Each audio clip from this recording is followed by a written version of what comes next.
we'll start with you first. Why don't you take a few minutes and help us understand a bit about what you do and what inspires you to do it. Thank you very much. I am absolutely delighted to be with you here today. I truly enjoyed reading the winning essays from this year and last year. As a former teacher, I always enjoy reading fabulous essays, so I think that it's so important what you're doing here, because I don't believe that our current generation of political leaders have the knowledge and the skills, sorry if you're in the room, have the knowledge and the skills to tackle our most pressing challenges. And I think that our young entrepreneurs and our innovators, and I'm very passionate about this, that I believe that you don't have the luxury of hope that things will change. And you have the passion and the drive and the innovative, outside-of-the-box solutions that will solve the global challenges that we face.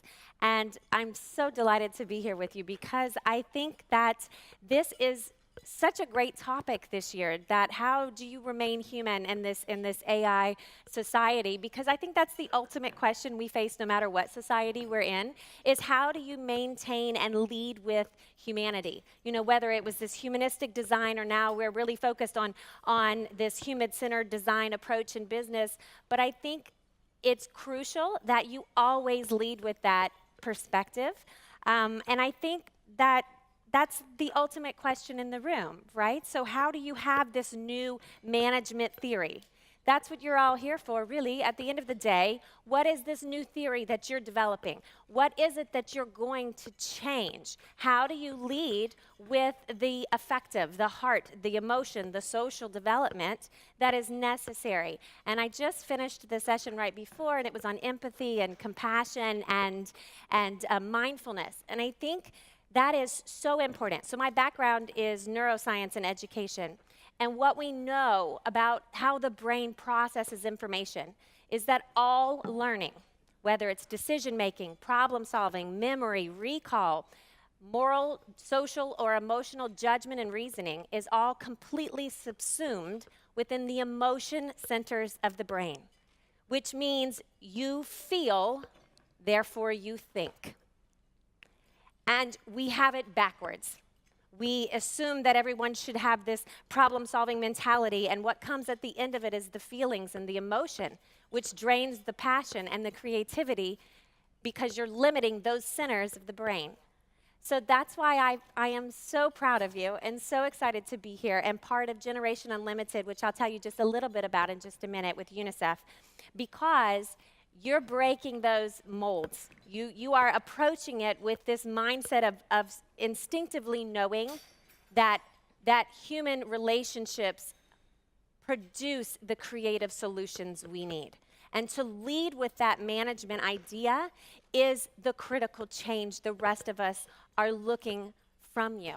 And we're watching closely and hoping that you have that. So I think the new management needs to focus on, instead of IQ, we need to focus on EQ, which is that emotional intelligence, SQ, social intelligence, and MQ, moral intelligence. And if we're going into that idea of what I do with Generation Unlimited, it's the same thing. So in the Balkan region right now, with all of the countries, Kosovo, Serbia, Albania, Montenegro, Macedonia, you name it. So we're doing youth challenges, and we have youth innovation centers, similar to what you're doing. They submit essays, and we select these young, ages 15 through 24 winners, and they come and they receive mentorships, outside community connections, funding to get off the ground. Same as what you're doing here. It's beautiful. And then they are doing something a little different, which she was just telling me is happening organically with you as well, which is beautiful, which is that they're connecting via open source networks. And you're building those social, emotional relationships and communication through open source. So I thought it was so beautiful that this topic, so many of the winners wrote amazing things, but that how AI should be used to build social and emotional connection, to build empathy and relationships and cross-cultural collaboration. So that's what's happening in these Balkan regions, is what's a very conflict zone has now become this center of passion and breaking down cultural boundaries and stigmas and stereotypes because they have a common passion. They have this common drive to solve their own communities, and then they realize, oh, you're not so different from me, that we have that same passion, that same human-centered approach to solving the world's problems. So I'm super excited, again, and honored to be here. And I want to leave you with a final quote. Yoko Ono gave us a fabulous quote in New York, and she said that we are to be space transformers of the future. And I think if you take anything away from today and from participating in this competition, is that you are the space transformers. It's not just that you're transforming the world. We need you to redefine the spaces and the places in which we live and function and relate to one another. Thank you, Rebekah. And Mr. Polman, I would really Thank you. love to hear just briefly. I think Mr. Polman has been a huge role model for many within the business world, because I think what you've really shown many of us is that bold leadership is not something that's limited to the startup world, and it actually needs to be embedded in large organizations which have the resources and expertise to genuinely drive change. And I looked at some of the incredibly ambitious and courageous fights that you have led us all on, and I saw a quote from Peter Drucker where they asked him, how do you do all of this? How do you balance your life and business? And he had a simple answer. He said, it's not about your happiness. Do your duty first. And I think you have shown us all how to do that, and we would love to hear from where that insight and courage came. Oh, thanks, Deepa. I'll actually stand up because I just came from a plane in New York, and I need to be sure that I stay with you. Thanks for doing this, Deepa, and thanks for the opportunity to be here. I'm actually happy it's a panel with 2 women and 1 man, because I have made a commitment a few years ago already never to go on panels with men only. So at least this is a good panel. The other thing, I think Rebekah frames it well, how we've lost a little bit the sense of humanity, or do we care, is basically what you are saying in a much more sophisticated and better way. I'm partly here because as of yesterday, I basically lost my job. So if anybody has a job, let me know. Because after more than 10 years doing this stuff that I'm doing for a company, the reason I joined Unilever is exactly what Deepa was saying. 10 years ago, when that opportunity came, which is obviously a little bit of serendipity, what attracted me were the values of the company, but also the opportunity to not only change the company, which was needed at that time to make it again successful, which I think is happening now, but more importantly, to use the size and scale of the company to drive more transformative change. I've always believed in shared value of Michael Porter, and we're great friends in that respect, but I've always said to him that's not enough anymore. What we now need is leaders that drive transformative change beyond their own self-interest. It's very good not to belittle any company, but if you're in green energy and you say, yeah, we need to use more green energy, it's better for your planet, that's fine, but that's basically still the space of Michael Porter. Or if you sell LED lighting and say, if we change everything to LED lighting, wouldn't the world be better? What we really need is leaders that go beyond their self-interest and drive transformative change beyond their own companies, and that's obviously what we're trying to train now. The issue is very simple. They're about the biggest challenges that we've ever seen, actually, in humanity are coming together for various reasons at the same time. And these challenges that we have to face are, first of all, we have to decarbonize the global economy. We are carbon junkies. We have never figured out how to grow our economies without using carbon. It shows up in everything we do, and it's actually starting to hurt us now. The last IPCC report you've seen, we are way off the 1.5 degrees, and we're playing actually with the future of mankind in a dramatic way. And unfortunately, many of the poor people, as you would imagine, especially again women and girls, are the first ones that pay the price for it. The second thing that we need to change is we need to move from a linear consumption model to a circular consumption model. We, obviously, when there was an abundance of resources and a scarcity of people not long ago, now we have an abundance of people and we have a scarcity of resources. We cannot just continue to go on and dig in the earth, process it, and then dump it on landfills or increasingly in the oceans. Just plastic alone, by 2050, there's more plastic in the oceans than fish. It's not good. Any fish you buy now, 90% chance that there's plastic in it. That's not good. So the second thing that we need to do next to decarbonizing our global economy is to move to a circular economy. We haven't figured that out either yet. Nature has, by the way. Nature doesn't have any waste. There's no waste is invented by human beings. So that's the positive thing. If we have invented waste, we can also get rid of it very quickly. Hubert Reeves, a philosopher of Canada, said it very well when he said, "A man is the most insane species. He worships an invisible God and destroys a visible nature." Wow. Not realizing that the visible nature he or she destroys is the invisible God they worship in the first place. The third challenge we have is a very simple challenge, which is how do we make our economic system more inclusive? Any growth we have, last year again, 87% of the economic growth in the world went actually only to the top 1% of the people. 8 people in the world now have the same wealth as the bottom 3.5 billion people.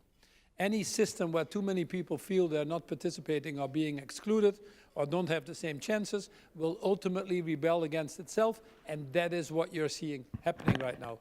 And the final challenge, point number 4, is to move the financial markets to the long term. You cannot solve these issues of climate change, of poverty alleviation, of food security on quarterly cycles and myopic focus on the shareholders. That's why the Drucker Forum is such an incredibly important forum to get people into the same frame of minds and actually action to do something about it.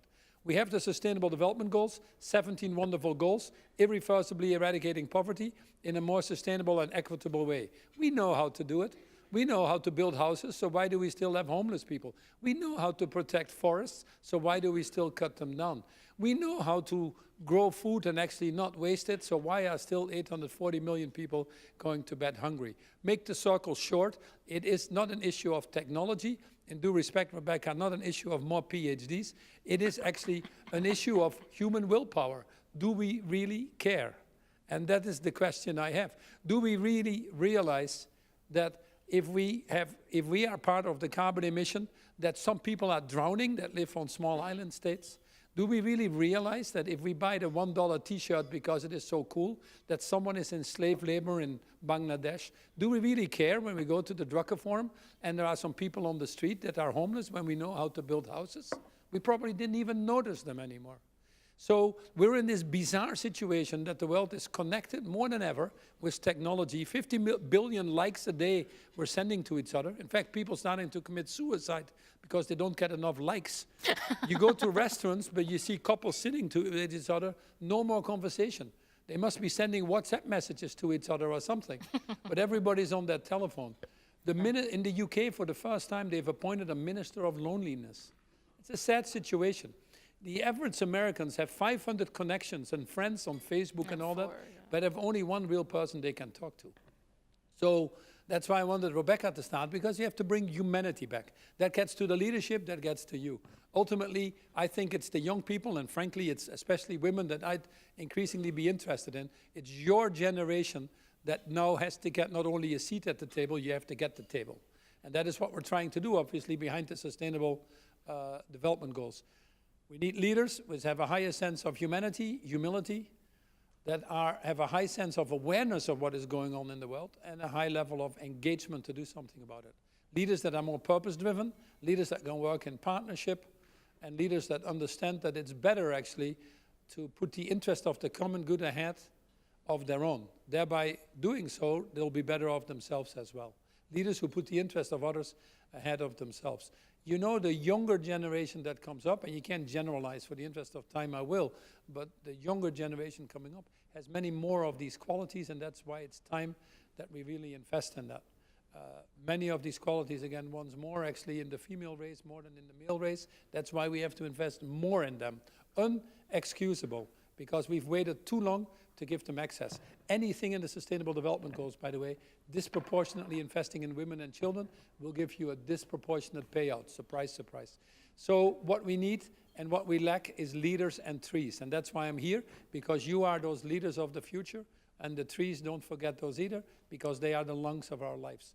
Thank you very much. Let's quickly open it up for questions.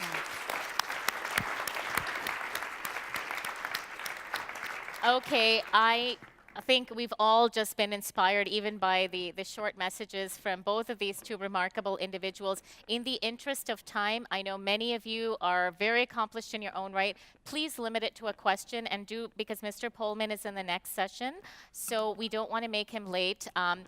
State your name and a brief question, and I'm sure there will be opportunities to catch up with them in greater detail at some other point during the forum. So any questions? They'll bring mics to you. Somebody, okay, or you know what? Okay. See, this is leadership. Okay, on the fly. Okay, thank you. Mr. Polman, my question is to you. I had the privilege of being a student delegate at the Ecosperity Dialogue when you spoke about the role of responsibility in sustainability.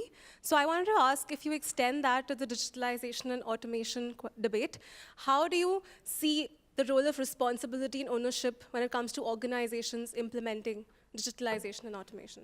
Thank you. Yeah, it's a very important question. What you deal with in the technology sphere, and we just came from the West Coast and talked to a lot of those people, and without naming them all, they are young companies and still developing their cultures. And I think the values that underpin the success of those companies have not embedded themselves as well versus companies that have been around for 100, 150 years. If Lord Lever would come back today, he would find the same values, if not stronger, in Unilever.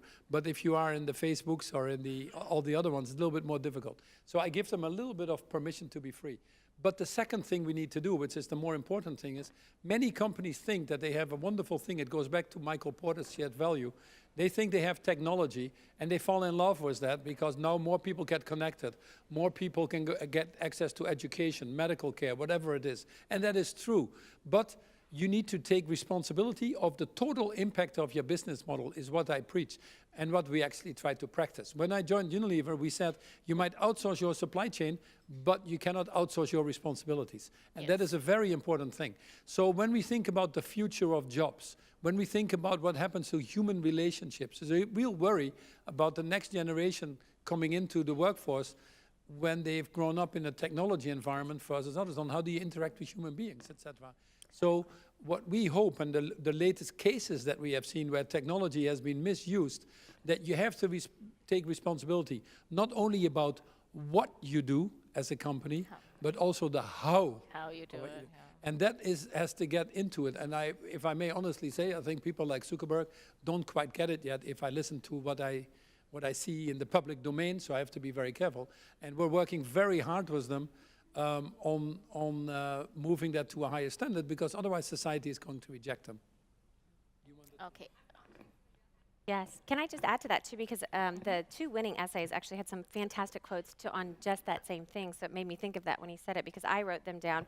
But they said that one of them said, human betterment then becomes a clear objective driving organizations.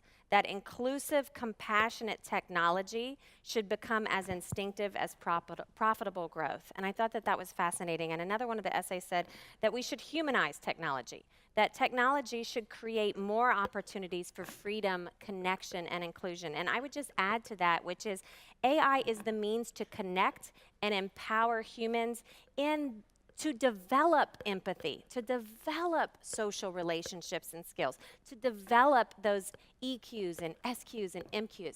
But if we don't use the tool for this social connection in a powerful, humanistic way, then you're missing what it was designed for, and you're missing how you can change the world through the connections we have, make them real connections. So I loved the two essays. They were fantastic. I think there is another question. Yeah, okay, Ramesh. So just as an introduction, Ramesh is the #1 student essay category winner this year. So, but that doesn't mean you get a longer question than anyone else. It doesn't. It doesn't. But I did just quote you, so there you go. Yes, as Deepa introduced me, I'm Ramesh Krishnan. I'm currently a student in Tokyo doing my MBA program. My question is, given that the theme of the conference, to us at least as part of the Drucker Challenge, was AI and human face, I'm wondering, and I sense that there's this great expectation on our generation to make up for the faults of the previous generations. And AI is going to be like this big leveler, but how can AI do its job and be the great leveler if it's based on a foundation which is extremely fractured? How are we going to ensure that the benefits are going to go and redistributed if the foundations on which it stands is the same old one? Sadly enough, if I may add to that, what I believe, I might be wrong because you're clearly more knowledgeable than I am, but I tend to believe that AI actually is fracturing the way we're currently using it, ends up fracturing society more than healing the rifts in society. So there is a very pertinent question there. We went to about 15 companies on the West Coast with my management team about 6 weeks ago. We started in Seattle and at the Amazons, Microsofts, all the way down to the Salesforce or Adobes in the South. So it was a week of absolutely getting confused but energized and sharpen our strategies again. But there was only one company when we talked AI, and lots of things have been said about AI, was only one CEO of the company, which I highly regard, that said, our philosophy is the others were all selling AI and that we had to bet on it and invest in it and how it could replace 10 human beings and no other discussion what would happen to these 10 type governments. The one said, we will only do this if it enhances the human being. And we went into an enormous discussion about that. So if we can keep in mind that AI is there to enhance the human being in all the things we do, I feel more comfortable working with companies like that than anywhere else. Because it's a scary time ahead, and the best ones I want to work with that help us be better, not help us being replaced, to be honest. And I think if I could just add to that, too, that you answered your own question. So you are your own answers. And I think oftentimes the young generation, especially working with Generation Unlimited, that they're looking to the older generation for wisdom and guidance, and we understand that, and we pair them up with mentors. But at the end of the day, why do you want to do what we have done? You called them faults. Agreed. So you have your own answers. Look around the room. You are each other's mentors. You are the connections you need to make, not those of us who are already obsolete. I'll put myself in that category. Because we don't have those creative abilities and solutions that you still do, and we don't have the passion and the desire as instinctively and organically as you do. So who's going to do it? You are. You answered your own question, and I think Paul had the best point with that, is that if you take it upon yourselves, because you are the AI generation, if you take it upon yourselves to redefine how AI functions in the world and make it a tool to develop and build societies and those cross collaborations like we're doing in the Balkans, if you use it as an empowerment tool, then you change the entire definition. And I would just quickly add, before I take another question, is that I think all of us, while we don't have the answers, we can approach these problems from a place of faith, because in 1990, a third of humanity lived on less than $2 a day. Today, through a combination of determination and correct policies and the actions of many governments and businesses, we've reduced global extreme poverty to below 10%. Inequality is now the new challenge, but I think we can approach many of these issues from a place of faith that we can make a difference through collaboration and the actions of individuals and governments. Next question. Please, yeah.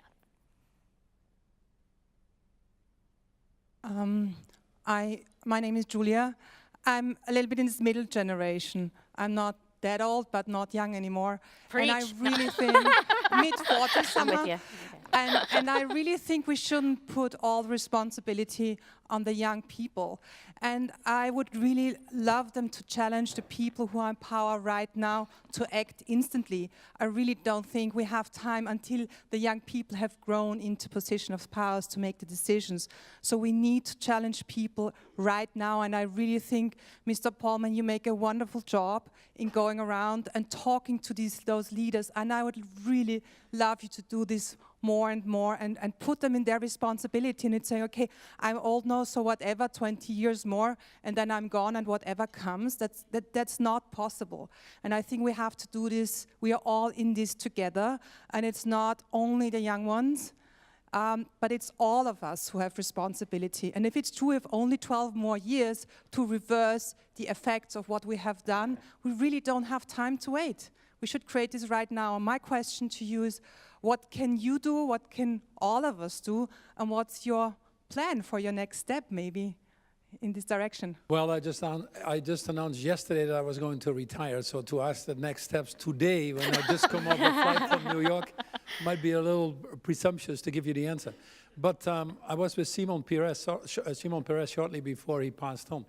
And he was in his 90s and probably one of the most young people. What I was interested in is there are some people like the Desmond Tudus or the Mick Jaggers even, or the Richard Bransons or the Simon Perez's that appeal to all generations. And that was fascinating to me because that's the people who actually we like to pull in to some of these efforts that we are doing. And he had a very simple answer. He looked at him and he said, Paul, as long as the list of things you want to do is longer than the list of things you've done, you're young. And that's probably how we all have to stay young. So I don't believe in age there. I just believe in our list of things to do, if you want to, in that sense.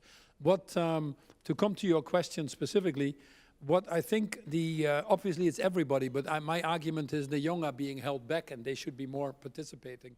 And we should pull them in. That's really what I'm saying. I'm not saying give it all to the young, that would be naive.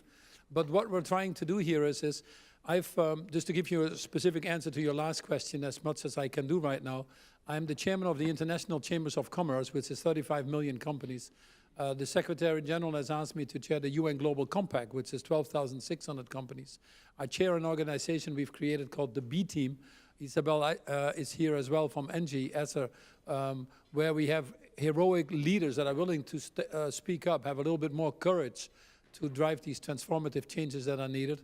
And then we have obviously the World Business Council of Sustainable Development, which I used to chair, or the WEF, World Economic Forum. And what we're trying to do there is to get the business community to start spinning, you know, this famous flywheel, Jim Collins, I think, called it the flywheel, and a new social contract, climate change, income inequality. If we all can get that on the agenda and obviously drive that to a common agenda. We've seen that happen in Paris. We were very active in Paris on the climate change agreements, the COP21 at that time. It was more ambitious than people thought. The outcome was actually positive at that time. Now, you know, you need to make it happen. But 1,800 business people were there. Business people were speaking up and saying to the politicians, recognizing how difficult it is to be a politician right now, we are helping you de-risk the political process. We're trying to do that now at the global level with many other things. Unfortunately, in a situation that's difficult. We all recognize that.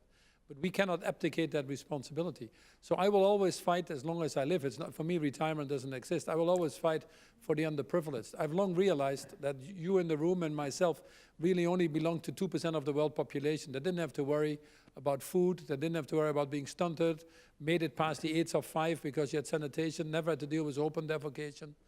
Went to school, free education in my case, otherwise I wouldn't be sitting here.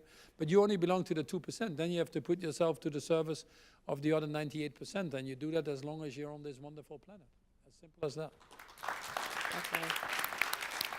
I think we have time for one more question, and then we'll unfortunately have to close the session. And but as you can see, Mr. Polman's a wonderful person, and I'm sure you can find him after his next session.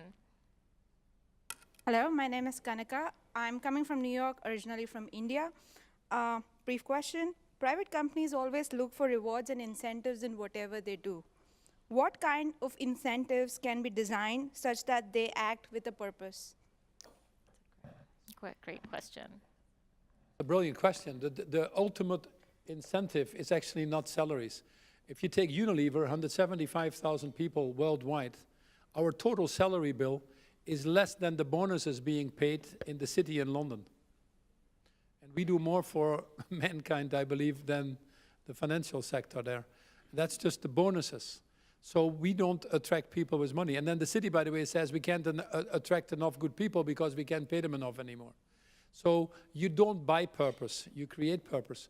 We have 2 million people applying to us every year. We have engagement scores that are in the top tercile.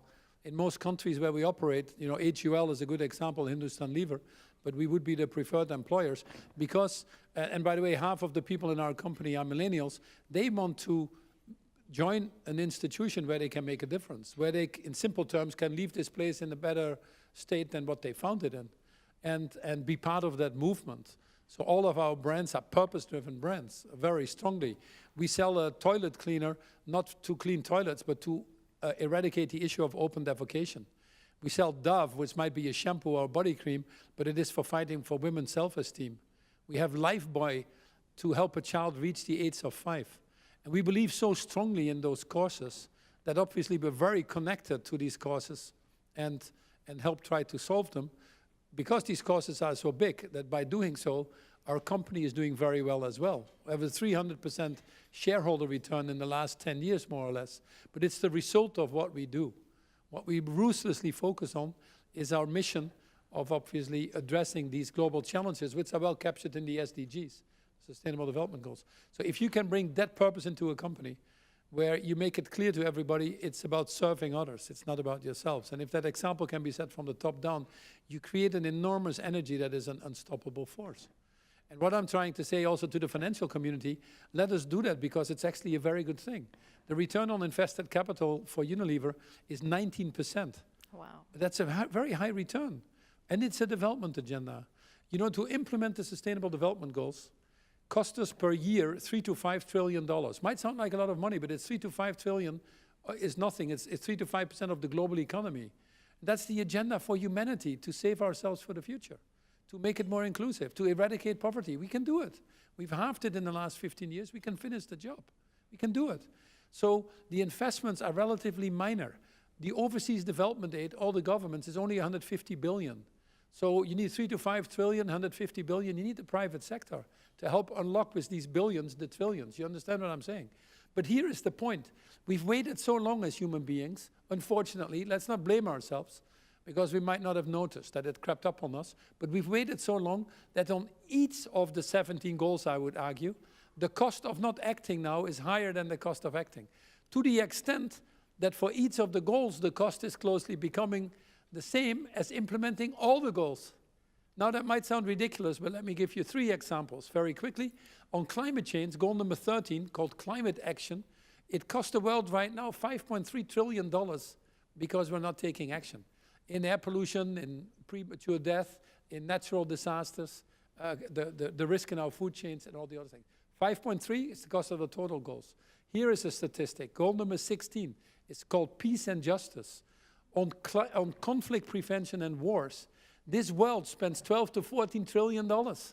We are willing to spend $12 to $14 trillion to deal with the consequences of the underlying causes we don't want to fix.